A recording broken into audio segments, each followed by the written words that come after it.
Okay, so let's talk about the problem. So this little guy here may be the reason you're having bed adhesion issues. I just found this out, and it's the perfect storm of problems that are hidden. So if you have the K1C, which already has the upgraded hot end, or you upgraded, well, this may definitely affect you. So there's supposed to be two fasteners here that secure the nozzle into the heatsink, and what ends up happening is there is so much vibration that the fasteners strip themselves.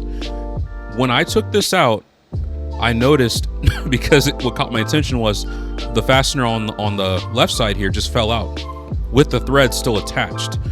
Now, as an aircraft mechanic, we're taught to look at things like over torque or under torque, and normally when you over torque something, there's a lot of shavings and debris that you can see. But when there's like a fatigue type of stress on the metal, the threads it'll either be smooth or the threads will tend to come out onto the fastener, and that's exactly what happened here. Now here's the crazy part.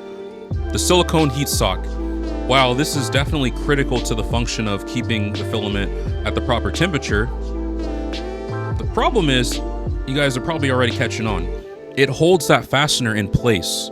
So you would never know that the fastener is stripped out and just free floating inside the hole, basically smooth bore. So when you apply gravity, and this is just an extreme case, when we apply gravity and it falls, well, what happens? You use your auto level system, you go from one end of the bed, pushes down, you go to the next end, it falls again, pushes down.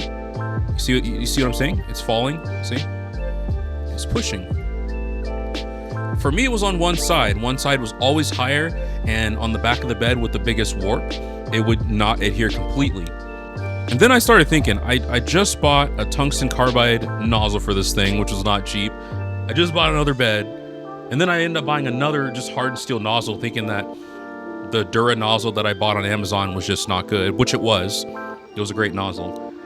And I took it apart again, and then sure enough, I noticed that.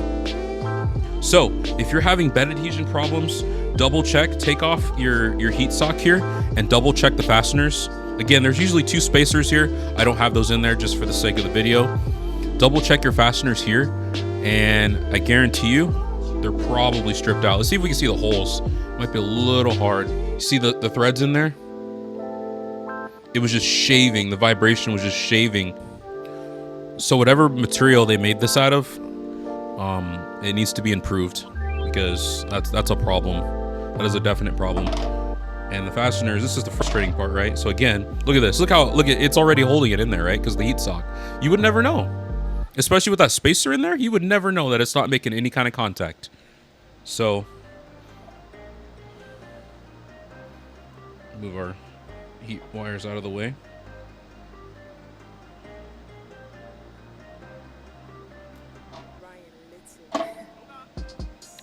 That is the part that is, I can laugh now, but I'm raging at. This little thing.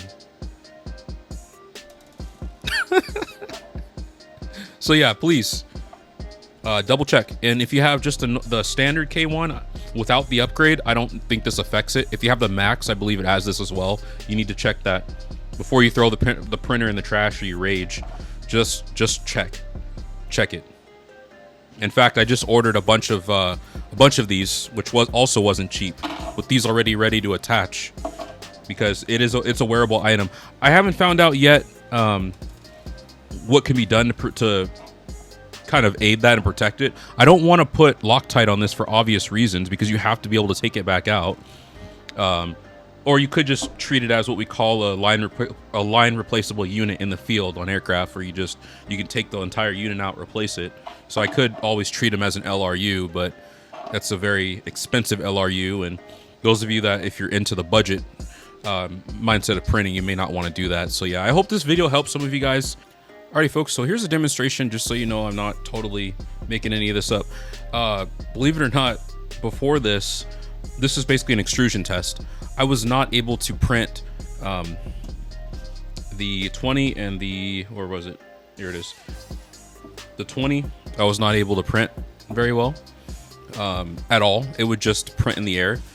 And after completely just buying a brand new hot end, same exact one I had on it before,